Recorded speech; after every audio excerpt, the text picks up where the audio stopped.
تقریباً 23 سال پہلے کا بیان۔ شراب کی بوتل۔ الحمدللہ رب العالمین والصلاة والسلام علی خاتم النبیین، اما بعد فاعوذ باللہ من الشیطان الرجیم، بسم اللہ الرحمن الرحیم۔ شراب کی بوتل۔ عاشقان رسول کی دینی تحریک دعوت اسلامی کے بانی امیر اہل سنت دامت برکاتہم العالیہ کے ہونے والے مختلف آڈیو بیانات کو تحریری صورت میں بنام فیضان بیانات عطار المدینۃ العلمیہ اسلامک ریسرچ سینٹر دعوت اسلامی کے شعبہ بیانات امیر اہل سنت کی طرف سے ترمیم و اضافے کے ساتھ پیش کیا گیا۔ الحمدللہ الکریم۔ ان بیانات میں سے اب شعبہ ہفتہ وار رسالہ مطالعہ 9 جون 2000 کو ہونے والے ایک بیان شراب کی بوتل کو رسالے کی صورت میں منظر عام پر لا رہا ہے۔ دعائے امیر اہل سنت۔ یا رب المصطفیٰ، جو کوئی 17 صفحات کا رسالہ شراب کی بوتل پڑھ یا سن لے، اسے جنت الفردوس میں جگہ نصیب فرما اور اس کی ماں باپ سمیت بے حساب مغفرت فرما، آمین بجاہ خاتم النبیین صلی اللہ علیہ وآلہ وسلم۔ درود شریف کی فضیلت۔ حضرت حسن بصری رحمت اللہ علیہ کی خدمت بابرکت میں حاضر ہو کر ایک عورت نے عرض کی، میری جوان بیٹی فوت ہو گئی ہے، کوئی طریقہ ارشاد ہو کہ میں اسے خواب میں دیکھ لوں۔ آپ رحمت اللہ علیہ نے اسے عمل بتا دیا۔ اس نے اپنی مرحومہ بیٹی کو خواب میں تو دیکھا، مگر اس حال میں دیکھا کہ اس کے بدن پر تارکول یعنی ڈامر کا لباس، گردن میں زنجیر اور پاؤں میں بیڑیاں ہیں۔ یہ ہیبت ناک منظر دیکھ کر وہ عورت کانپ اٹھی۔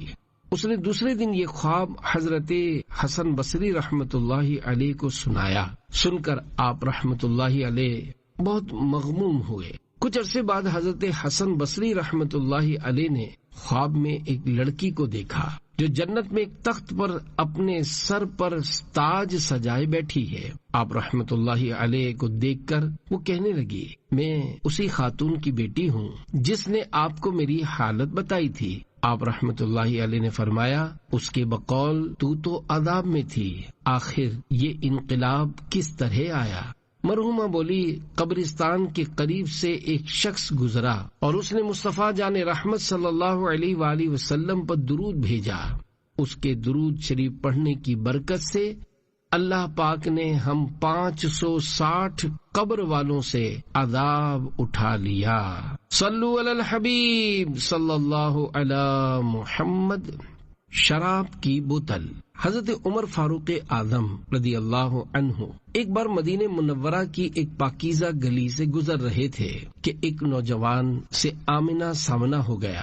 اس نے کپڑوں کے نیچے ایک بوتل چھپا رکھی تھی۔ حضرت عمر فاروق اعظم رضی اللہ عنہ نے پوچھا، اے نوجوان، یہ کپڑوں کے نیچے کیا اٹھا رکھا ہے؟ اس بوتل میں شراب تھی۔ نوجوان کو اسے شراب کہنے کی ہمت نہ پڑی۔ اس نے دل ہی دل میں دعا کی، یا اللہ پاک، مجھے حضرت عمر فاروق اعظم رضی اللہ عنہ کے سامنے شرمندہ اور رسوا نہ فرمانا، ان کے ہاں میری پردہ پوشی فرما لے۔ میں توبہ کرتا ہوں، آئندہ کبھی شراب نہیں پیوں گا۔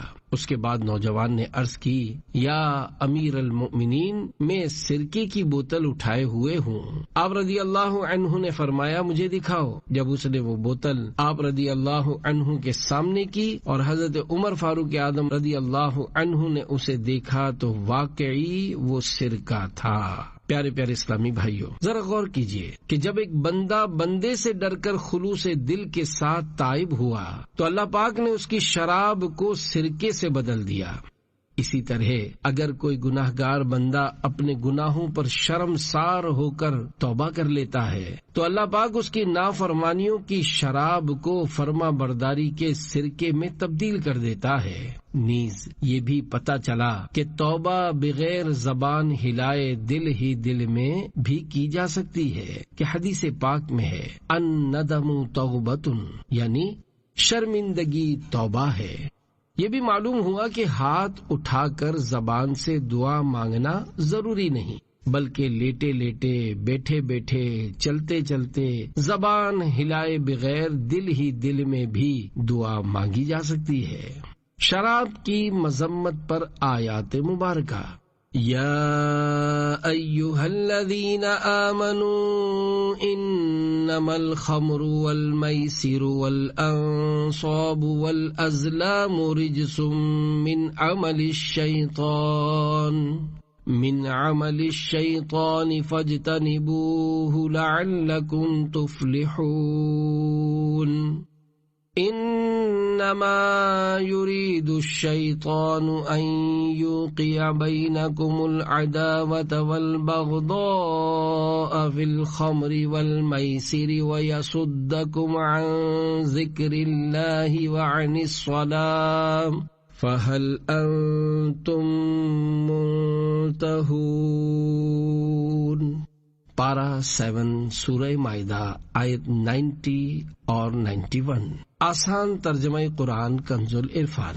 اے ایمان والو، شراب اور جوا اور بت اور قسمت معلوم کرنے کے تیر ناپاک شیطانی کام ہی ہیں، تو ان سے بچتے رہو تاکہ تم فلاح پاؤ، یعنی کامیاب ہو۔ شیطان تو یہی چاہتا ہے کہ شراب اور جوئے کے ذریعے تمہارے درمیان دشمنی اور بغض و کینہ ڈال دے اور تمہیں اللہ کی یاد سے اور نماز سے روک دے، تو کیا تم باز آتے ہو؟ اس آیت مبارکت کے تحت تفسیر صراط الجنان میں ہے۔ اس آیت میں شراب اور جوئے کے نتائج اور وبال یعنی نقصانات بیان فرمائے گئے کہ شراب خوری اور جوئے بازی کا ظاہری دنیاوی وبال تو یہ ہے کہ اس سے آپس میں بغض اور عداوتیں یعنی نفرتیں اور دشمنیاں پیدا ہوتی ہیں، جبکہ ظاہری دینی وبال یہ ہے کہ جو شخص ان برائیوں میں مبتلا ہو وہ ذکر الہی اور نماز کے اوقات کی پابندی سے محروم ہو جاتا ہے۔ اس سے معلوم ہوا کہ جو چیز اللہ پاک کے ذکر اور نماز سے روکے وہ بری ہے اور چھوڑنے کے قابل ہے۔ ایک روایت میں ہے کہ جبریل امین علیہ السلام نے حضور پرنور صلی اللہ علیہ وآلہ وسلم کی بارگاہ میں عرض کیا کہ اللہ پاک کو جعفر طیار کی 4 خصلتیں پسند ہیں۔ سرکار مدعو عالم صلی اللہ علیہ وآلہ وسلم نے حضرت جعفر طیار رضی اللہ عنہ سے دریافت فرمایا۔ انہوں نے عرض کی کہ ایک خصلت تو یہ ہے کہ میں نے کبھی شراب نہیں پی، یعنی حرمت کا حکم نازل ہونے سے پہلے بھی کبھی شراب نہیں پی، اور اس کی وجہ یہ تھی کہ میں جانتا تھا کہ اس سے عقل زائل ہوتی ہے اور میں چاہتا تھا کہ عقل اور بھی تیز ہو۔ دوسری خصلت یہ ہے کہ زمانہ جاہلیت میں بھی میں نے کبھی بت کی پوجا نہیں کی، کیونکہ میں جانتا تھا کہ یہ پتھر ہے، نہ نفع دے سکے نہ نقصان۔ تیسری خصلت یہ ہے کہ میں کبھی زنا میں مبتلا نہ ہوا، کیونکہ اس کو بے غیرتی سمجھتا تھا۔ چوتھی خصلت یہ تھی کہ میں نے کبھی جھوٹ نہیں بولا، کیونکہ میں اس کو کمینہ پن خیال کرتا تھا۔ سبحان اللہ، کیا سلیم الفطرت تھے۔ حضرت علی رضی اللہ عنہ نے فرمایا کہ اگر شراب کا ایک قطرہ کنویں میں گر جائے پھر اس جگہ منارہ بنایا جائے تو میں اس پر اذان نہ کہوں گا، اور اگر دریا میں شراب کا قطرہ پڑ جائے پھر دریا خشک ہو جائے اور وہاں گھاس پیدا ہو تو میں اس میں اپنے جانوروں کو نہ چراؤں گا۔ شراب کی مذمت پر 7 فرامین مصطفیٰ۔ نمبر 1، حضرت وائل حضرمی رضی اللہ عنہ سے روایت ہے کہ طارق بن سوید رضی اللہ عنہ نے شراب کے بارے میں دریافت کیا تو حضور صلی اللہ علیہ وآلہ وسلم نے ان کو منع فرما دیا۔ انہوں نے عرض کی، میں صرف دوا کے لیے شراب بناتا ہوں۔ حضور صلی اللہ علیہ وآلہ وسلم نے فرمایا، یہ دوا نہیں بلکہ بیماری ہے۔ نمبر 2، حضرت عبداللہ بن عمر رضی اللہ عنہما سے روایت ہے کہ رسول اللہ صلی اللہ علیہ وآلہ وسلم نے ارشاد فرمایا، جو شراب پی لے 40 دن تک اس کی نماز قبول نہیں ہوگی، لیکن اگر اس نے توبہ کر لی تو اللہ پاک اس کی توبہ قبول فرما لے گا۔ پھر اگر دوبارہ اس نے شراب پی لی تو پھر 40 دن تک اس کی نماز قبول نہیں ہوگی، لیکن اگر اس نے توبہ کر لی تو اللہ پاک اس کی توبہ قبول فرمائے گا۔ پھر اگر اس نے تیسری بار شراب پی لی تو پھر 40 دن تک اس کی نماز قبول نہیں ہوگی، لیکن اگر اس نے توبہ کر لی تو اللہ پاک اس کی توبہ قبول فرمائے گا۔ پھر اگر چوتھی مرتبہ اس نے شراب پی لی تو پھر 40 دن تک اس کی نماز قبول نہیں ہوگی، لیکن اس کے بعد اگر اس نے توبہ کی تو اس کی توبہ قبول نہیں ہوگی۔ شیخ حق شاہ عبد الحق محدث دہلوی رحمت اللہ علیہ اس حدیث پاک کی شرح میں فرماتے ہیں، چوتھی مرتبہ شراب پینے کے بعد جو توبہ قبول نہ ہونے کا ارشاد فرمایا گیا، یہ گناہ کی سنگینی کو بیان کرنے اور ڈرانے کے لیے ہے، کیونکہ در حقیقت اگر سچی توبہ کی جائے تو اللہ پاک کے فضل سے وہ ضرور قبول ہوگی، یا پھر یہ مراد ہے کہ چوتھی مرتبہ پینے کے بعد اللہ پاک اسے توبہ کی توفیق ہی نہ دے گا، بلکہ وہ گناہ کی ڈھٹائی پر مرے گا اور اسے نہر الخبال سے پلائے گا۔ راوی سے پوچھا گیا کہ نہر الخبال کیا ہے، تو انہوں نے بتایا کہ وہ نہر جو دوزخیوں کے پیپ سے جاری ہوگی۔ نمبر 3، حضرت ابو موسیٰ اشعری رضی اللہ عنہ سے روایت ہے کہ نبی کریم صلی اللہ علیہ وآلہ وسلم نے ارشاد فرمایا، 3 شخص جنت میں داخل نہ ہوں گے، یعنی شراب کی مداومت کرنے یعنی ہمیشہ پینے والا، اور قاطع رحم یعنی رشتہ داری توڑنے والا، اور جادو کی تصدیق کرنے والا۔ حضرت علامہ علی قاری رحمت اللہ علیہ اس حدیث پاک کے اس حصے اور جادو کی تصدیق کرنے والا کے تحت فرماتے ہیں، اس سے مراد وہ شخص ہے جو جادو کی تاثیر بھی ذاتی ہی یعنی اس میں اللہ کے دیے بغیر خود بخود تاثیر ہونے کا قائل ہو۔ نمبر 4، حضرت عبداللہ ابن عباس رضی اللہ عنہما سے روایت ہے کہ نبی کریم صلی اللہ علیہ وآلہ وسلم نے ارشاد فرمایا، دائمی طور پر شراب پینے والا اگر اسی حالت میں مر گیا تو وہ دربار خداوندی میں قیامت کے روز اس طرح آئے گا جیسے کہ ایک بت پرست، یعنی بغیر توبہ کیے شرابی رہتا ہوا مرے تو اللہ پاک اس پر ایسا ناراض ہوگا جیسا بت پرست پر ناراض ہوگا۔ قرآن کریم میں رب تعالی نے شراب کو بتوں کے ساتھ ذکر کیا، نیز شرابی نشے میں بت پرستی کرے تو کوئی تعجب نہیں کہ بے عقل سب کچھ کر لیتا ہے، تو شراب بت پرستی کا ذریعہ بن سکتی ہے، غرض کہ یہ وعید بہت سخت ہے۔ نمبر 4، حضرت عبداللہ ابن عباس رضی اللہ عنہما سے روایت ہے کہ نبی کریم صلی اللہ علیہ وآلہ وسلم نے ارشاد فرمایا، دائمی طور پر شراب پینے والا اگر اسی حالت میں مر گیا تو وہ دربار خداوندی میں قیامت کے روز اس طرح آئے گا جیسا کہ ایک بت پرست۔ نمبر 5، حضرت انس رضی اللہ عنہ سے روایت ہے کہ رسول اللہ صلی اللہ علیہ وآلہ وسلم نے ارشاد فرمایا، اللہ پاک نے شراب کے بارے میں 10 آدمیوں پر لعنت فرمائی۔ نمبر 1، شراب نچوڑنے والے پر۔ نمبر 2، شراب نچڑوانے والے پر۔ نمبر 3، شراب پینے والے پر۔ نمبر 4، شراب اٹھانے والے پر۔ نمبر 5، اس پر جس کی طرف شراب اٹھا کر لے جائے گی۔ نمبر 6، شراب پلانے والے پر۔ نمبر 7، شراب کی قیمت کھانے والے پر۔ نمبر 8، شراب بیچنے والے پر۔ نمبر 9، شراب خریدنے والے پر۔ نمبر 10، اس پر جس کے لیے شراب خریدی گئی ہو۔ نمبر 6، حضرت ابو مالک اشعری رضی اللہ عنہ سے روایت ہے کہ نبی اکرم صلی اللہ علیہ وآلہ وسلم نے ارشاد فرمایا، میری امت کے کچھ لوگ شراب پیئیں گے اور اس کا نام بدل کر کچھ اور رکھیں گے، ان کے سروں پر باجے بجائے جائیں گے اور گانے والیاں گائیں گی، اللہ پاک انہیں زمین میں دھسا دے گا اور ان میں سے کچھ لوگوں کو بندر اور سور بنا دے گا۔ 7، حضرت ابو امامہ رضی اللہ عنہ سے روایت ہے کہ رسول اللہ صلی اللہ علیہ وآلہ وسلم نے فرمایا، اللہ پاک فرماتا ہے، قسم ہے میری عزت کی، میرا جو بندہ شراب کا ایک گھونٹ بھی پیے گا میں اس کو اتنی ہی پیپ پلاؤں گا، اور جو بندہ میرے خوف سے اسے چھوڑے گا میں اس کو حوض قدس یعنی جنتی چشمے سے پلاؤں گا۔ شراب کسے کہتے ہیں؟ ہر وہ بہنے والی چیز یعنی لیکوڈ جس کے پینے سے نشہ انٹاکسیکیشن آتا ہو، شراب ہے۔ چاہے کسی بھی چیز سے بنائی گئی ہو۔ شراب پینے کا حکم۔ شراب پینا سخت کبیرہ گناہ ہے۔ شراب پینے کی چند وجوہات۔ نمبر 1، شراب پینے والے لوگوں کے پاس اٹھنا بیٹھنا۔ نمبر 2، جہالت، جیسا کہ بعض لوگ یہ سمجھتے ہیں کہ شراب پینے سے غم دور ہو جاتے ہیں۔ نمبر 3، ناچ گانے کی تقریبات یعنی فنکشنز میں شرکت کرنا، خاص طور پر ڈانس کلبز میں جانا۔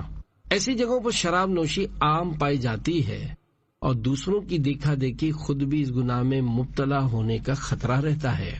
شراب کے نقصانات۔ پیارے پیارے اسلامی بھائیوں، شراب کے بے شمار طبی اور اخلاقی و معاشرتی نقصانات ہیں، جن میں سے چند پیش خدمت ہیں۔ چنانچہ شراب کے طبی نقصانات۔ نمبر 1، کسی ماہر کا کہنا ہے کہ شروع میں انسانی بدن شراب کے نقصان پہنچانے والے اثرات کا مقابلہ کر لیتا ہے اور شراب پینے والے کو خوشی والی کیفیت محسوس ہوتی ہے، لیکن جلد ہی انسان کے اندر کی برداشت والی قوت ختم ہو جاتی ہے اور شراب کے نقصانات پہنچانے والے اثرات اپنا کام شروع کر دیتے ہیں۔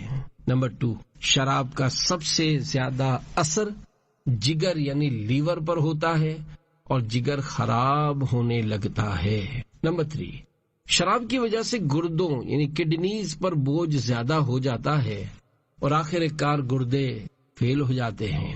4، شراب کی وجہ سے دماغ اور معدہ سوج جاتا ہے جبکہ ہڈیاں نرم اور کمزور ہو جاتی ہیں۔ نمبر 5، شراب کی وجہ سے جسم میں موجود وٹامنز بھی تیزی سے ختم ہو جاتے ہیں اور ساتھ ہی تھکن، سر درد، متلی اور پیاس کی شدت بھی بڑھ جاتی ہے۔ 6، زیادہ مقدار میں شراب پینے والے کا دل اور سانس لینے کا عمل بھی رک جاتا ہے اور وہ فوراً موت کا شکار بھی ہو سکتا ہے۔ 7، کسی ماہر کا کہنا ہے کہ 12 سے 23 سال کی عمر میں شراب کی عادت ڈالنے والوں میں سے 51% افراد مر جاتے ہیں۔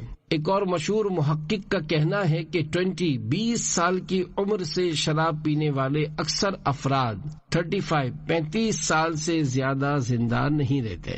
شراب کے اخلاقی و معاشرتی نقصانات۔ نمبر 1، ہزاروں افراد شرابیوں کے ہاتھوں بے قصور قتل ہو جاتے ہیں۔ نمبر 2، شرابی شوہروں کے ہاتھوں بیویاں ظلم و ستم کا نشانہ بنتی ہیں۔ نمبر 3، کئی عورتیں شرابی افراد کی طرف سے جنسی زیادتی کا شکار ہو جاتی ہیں۔ 4، شرابی والدین کی اولاد بھی عام بچوں کے مقابلے میں زیادہ بیمار اور کمزور ہوتی ہے۔ 5، یہ بھی نقصان ہوتا ہے کہ شرابی شخص کے گھر والے اور دوست احباب اس کے پیار، محبت، ہمدردی اور خلوص وغیرہ سے محروم رہ جاتے ہیں۔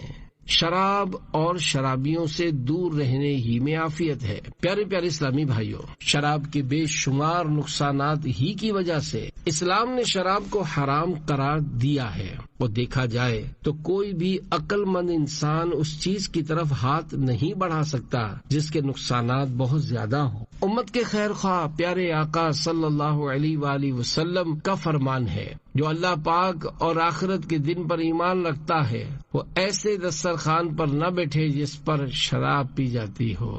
نیز ایک مرتبہ آپ صلی اللہ علیہ وآلہ وسلم نے ارشاد فرمایا، جو لوگ دنیا میں کسی نشہ کرنے والے کے پاس آتے ہیں اللہ پاک ان سب کو جہنم میں ڈال دے گا اور وہ جہنم میں ایک دوسرے کو آ کر برا بھلا کہیں گے کہ تو نے ہی مجھے اس جگہ پہنچایا ہے۔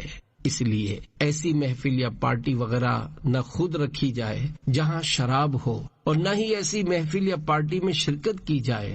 اگر ذہن میں یہ خیال آئے کہ شراب تو آنے والے غیر مسلموں کے لیے رکھوں گا، خود نہیں پیوں گا، تو یہ مسئلہ یاد رہے کہ کسی غیر مسلم کو شراب پلانا بھی حرام ہے اور پلانے والا سخت گناہگار ہے۔ شراب کی عادت کیسے ختم کی جائے؟ پیارے پیارے اسلامی بھائیوں، اگر کسی کی معاذ اللہ شراب پینے کی عادت بن چکی ہے تو اسے اس عادت بد سے پیچھا چھڑانے کے لیے ان تدابیر کو اختیار کرنا بے حد مفید ہے۔ نمبر 1، سب سے پہلے ایسے دوستوں اور مجلسوں سے خود کو دور کیجیے جہاں شراب کا استعمال ہوتا ہو۔ نمبر 2، شراب پینے سے سچی توبہ کر کے اللہ پاک سے یہ دعا مانگیے کہ وہ شراب سے ہمیشہ دور رہنے کی توفیق اور قوت عطا فرمائے۔ نمبر 3، شراب کی عادت چھڑانے کے لیے اگر علاج کروانا پڑے تو وہ بھی کروائیے۔ نمبر 4، ہو سکے تو حلال کمانے کھانے کے علاوہ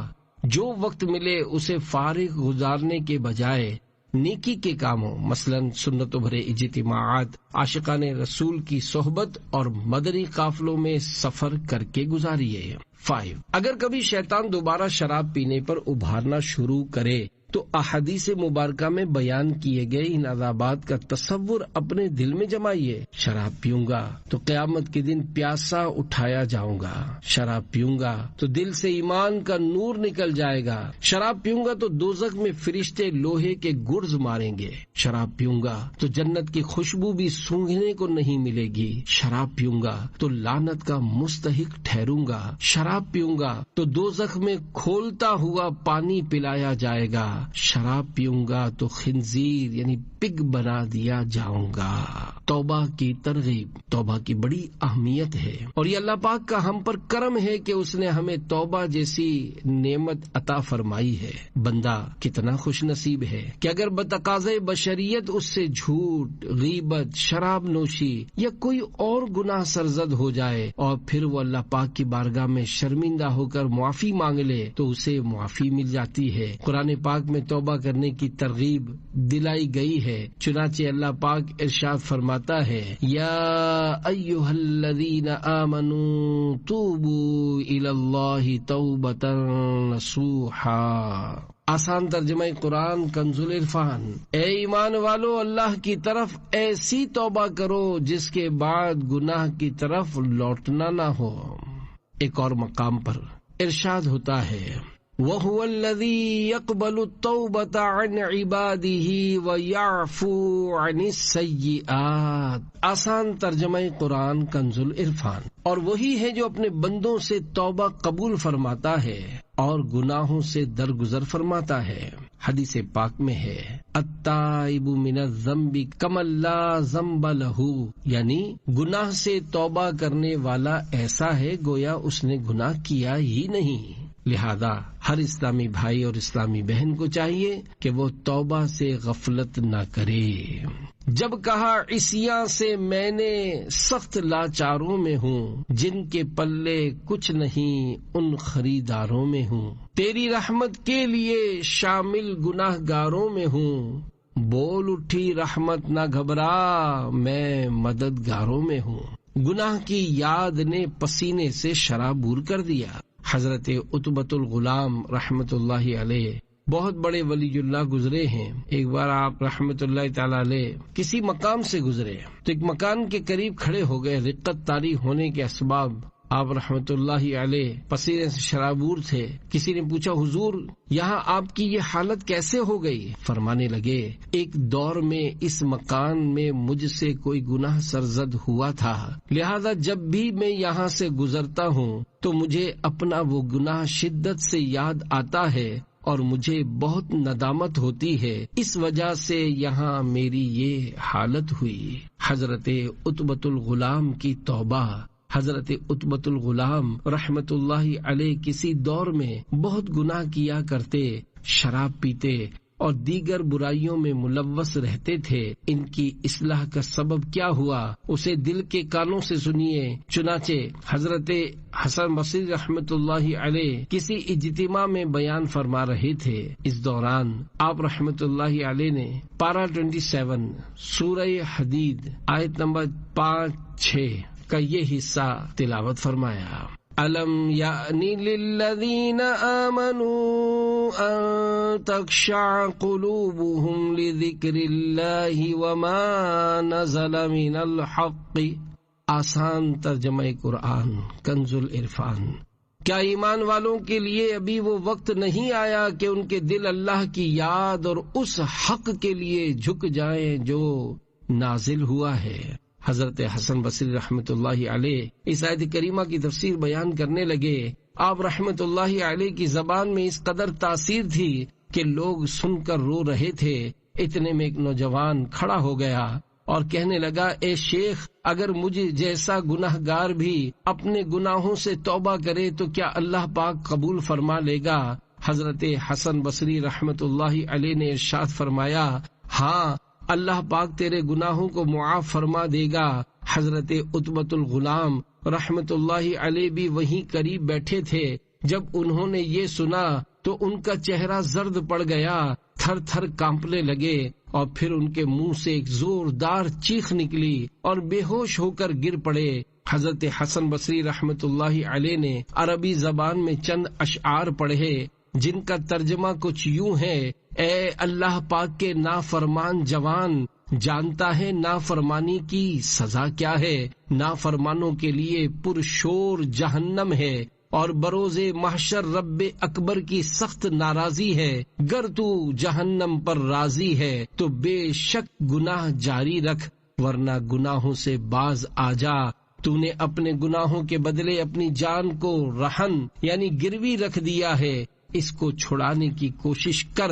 حضرت عتبۃ الغلام رحمت اللہ علیہ نے پھر چیخ ماری اور بے ہوش ہو گئے۔ جب ہوش آیا تو کہنے لگے، اے شیخ، کیا مجھ جیسے مشہور زمانہ گناہ گار کی بھی رب رحیم توبہ قبول فرما لے گا؟ تو حضرت حسن بصری رحمت اللہ علیہ نے ارشاد فرمایا، معاف کرنے والا پروردگار ظالم بندے کی بھی توبہ قبول فرما لیتا ہے۔ حضرت عتبۃ الغلام رحمت اللہ علیہ نے اس وقت سر اٹھا کر اللہ پاک سے 3 دعائیں مانگی۔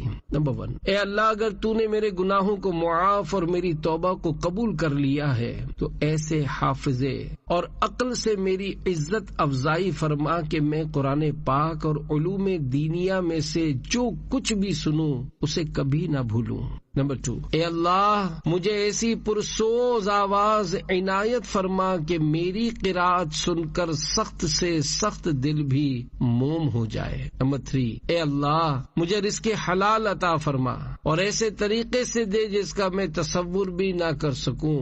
اللہ پاک نے حضرت عتبۃ الغلام رحمت اللہ علیہ کی 3 دعائیں قبول فرما لی۔ آپ رحمت اللہ علیہ کا حافظہ بہت قوی ہو گیا۔ جب آپ رحمت اللہ علیہ قرآن پاک کی تلاوت کرتے تو جو سنتا وہ گناہوں سے توبہ کر لیتا، اور آپ رحمت اللہ علیہ کے گھر روزانہ 1 پیالہ شوربے کا اور 2 روٹیاں رزق حلال سے پہنچ جاتی اور کسی کو پتہ نہ چلتا کہ یہ کون رکھ گیا ہے۔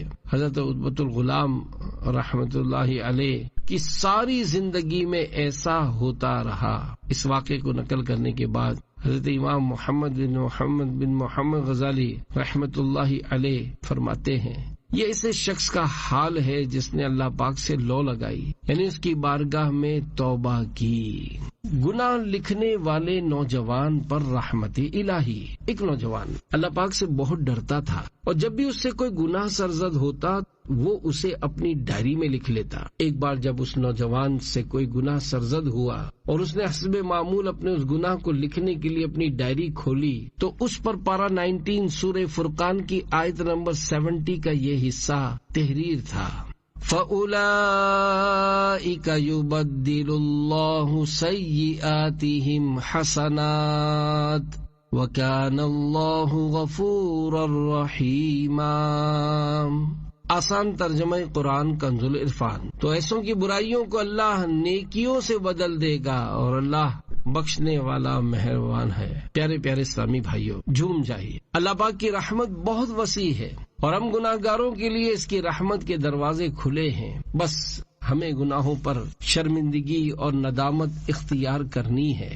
ہمیں اپنے گناہوں کو یاد رکھنا چاہیے، جیسا کہ وہ نوجوان اپنے گناہوں کو یاد رکھنے کے لیے انہیں لکھ لیا کرتا تھا، مگر ہم گناہوں کو بھلاتے اور برسوں پہلے کی جانے والی نیکیوں کو یاد رکھتے اور وقتاً فوقتاً لوگوں کو بتاتے ہیں۔ شاید ہی کوئی حاجی ایسا ہو جس نے چند حج کیے ہوں اور اسے ان کی تعداد یاد نہ ہو، بلکہ سب یاد رکھتے اور دوسروں کو بتاتے ہیں کہ ہم نے اتنے حج اور اتنے عمرے کیے ہوئے ہیں۔ صرف یہی نہیں، دیگر نیکیوں کا معاملہ بھی کچھ اسی طرح کا ہے، جیسا کہ بہت سے لوگ یہ کہتے سنائی دیتے ہیں کہ میرا اتنے عرصے سے دلائل الخیرات شریف پڑھنے کا معمول ہے۔ صاحب، میں روزانہ اتنے 1000 درود شریف پڑھتا ہوں، میں تو روزانہ اتنے نوافل پڑھتا ہوں، وغیرہ وغیرہ۔ یوں سب اپنی نیکیوں کی تعداد تو یاد رکھتے ہیں، مگر گناہوں کی تعداد یاد نہیں رکھتے، بلکہ اگر کسی گناہ کی وجہ سے ندامت ہو تو سمجھتے ہیں کہ یہ ایک ٹینشن ہے،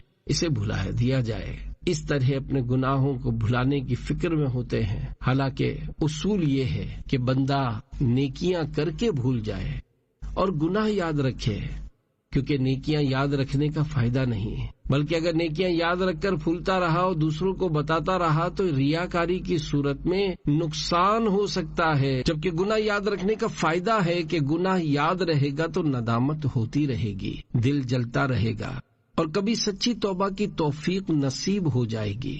نیز اگر گناہ پر ندامت ہوتی رہے گی اور دل جلتا رہے گا تو انشاءاللہ اس کا بھی فائدہ ہوگا، جیسا کہ گناہ لکھنے والے نوجوان کے واقعے میں آپ نے ملاحظہ فرمایا کہ اس نوجوان سے جب بھی کبھی گناہ ہو جاتا تو وہ ندامت سے اسے اپنی ڈائری میں لکھ لیتا، جس کا فائدہ یہ ہوا کہ خط قدرت سے اس کی ڈائری میں پارہ 19 سورہ فرقان کی آیت نمبر 70 کا یہ حصہ فَأُولَئِكَ يُبَدِّلُ اللَّهُ سَيِّئَاتِهِمْ حَسَنَاتٍ وَكَانَ اللَّهُ غَفُورًا رَحِيمًا لکھ دیا گیا۔ عصیاں سے کبھی ہم نے کنارہ نہ کیا، پر تو نے دل آزردہ ہمارا نہ کیا۔ ہم نے تو جہنم کی بہت کی تجویز، لیکن تیری رحمت نے گوارا نہ کیا۔ توبہ کے بارے میں پوچھنے والی خاتون حضرت ابو ہریرہ رضی اللہ عنہ فرماتے ہیں کہ ایک رات میں سرکار صلی اللہ علیہ وآلہ وسلم کے ساتھ نماز عشاء پڑھ کر باہر نکلا۔ راستے میں مجھے ایک خاتون ملی، اس نے مجھ سے پوچھا میں نے ایک گناہ کر لیا ہے، کیا میں توبہ کر سکتی ہوں؟ میں نے پوچھا تو نے کون سا گناہ کیا ہے؟ بولی میں نے بدکاری کی تھی اور جب اس سے بچہ پیدا ہوا تو میں نے اسے قتل کر دیا۔ میں نے اس سے کہا تو تباہ ہو گئی اور تیرے لیے کوئی توبہ نہیں ہے۔ وہ عورت صدمے سے بے ہوش ہو کر گر پڑی اور میں اپنی راہ چل دیا۔ پھر میرے دل میں خیال آیا کہ میں نے سرکار صلی اللہ علیہ وآلہ وسلم سے پوچھے بغیر اس عورت کو یہ بات کیوں کہہ دی؟ چنانچہ میں تاجدار رسالت صلی اللہ علیہ وآلہ وسلم کی خدمت میں حاضر ہوا، سارا واقعہ بیان کیا۔ اللہ پاک کے پیارے محبوب صلی اللہ علیہ وآلہ وسلم نے ارشاد فرمایا تم نے بہت برا کیا، کیا تم نے یہ آیت نہیں پڑھی؟ والذین لا يدعون مع اللہ الہا آخر۔ آسان ترجمہ قرآن کنز العرفان۔ اور وہ جو اللہ کے ساتھ کسی دوسرے معبود کی عبادت نہیں کرتے۔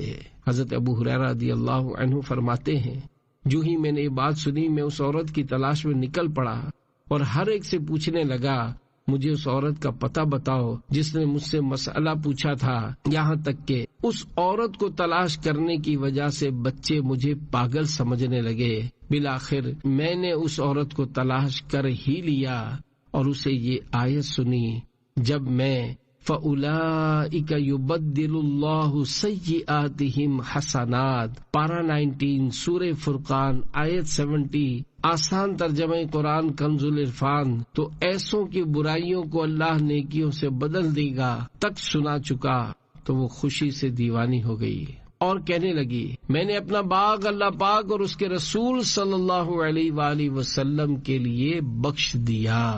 پیارے پیارے اسلامی بھائیوں، ہمیں اللہ پاک کی رحمت سے مایوس نہیں ہونا چاہیے، توبہ سے ہرگز غفلت نہیں کرنی چاہیے، وقتاً فوقتاً توبہ کرتے رہنا چاہیے۔ کر لے توبہ رب کی رحمت ہے بڑی، قبر میں ورنہ سزا ہوگی کڑی۔ صلو علی الحبیب صلی اللہ علی محمد۔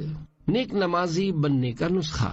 خوف خدا و عشق مصطفیٰ صلی اللہ علیہ وآلہ وسلم کے حصول کے لیے ہر ہفتے کو عشاء کی نماز کے بعد امیر اہل سنت دامت برکاتہم العالیہ کا مدنی مذاکرہ دیکھنے سننے، اور ہر جمعرات مغرب کی نماز کے بعد عاشقان رسول کی دینی تحریک دعوت اسلامی کے ہفتہ وار سنت و برے اجتماع میں بنیت ثواب ساری رات گزارنے کی التجا ہے۔ عشاء کے بعد بے شک وہیں آرام فرما لیجیے، اور اللہ پاک توفیق دے تو تہجد بھی ادا کیجیے۔ ہر ماہ کم از کم 3 دن کے مدنی قافلے میں سنتوں بھرا سفر اور روزانہ جائزے کے ذریعے نیک اعمال نامی رسالہ پر کر کے ہر اسلامی ماہ کی پہلی تاریخ کو اپنے یہاں کے ذمہ دار کو جمع کروانے کا معمول بنا لیجئے۔ انشاءاللہ اس کی برکت سے پابند سنت بننے، گناہوں سے نفرت کرنے اور ایمان کی حفاظت کے لیے فکر مند رہنے کا ذہن بنے گا۔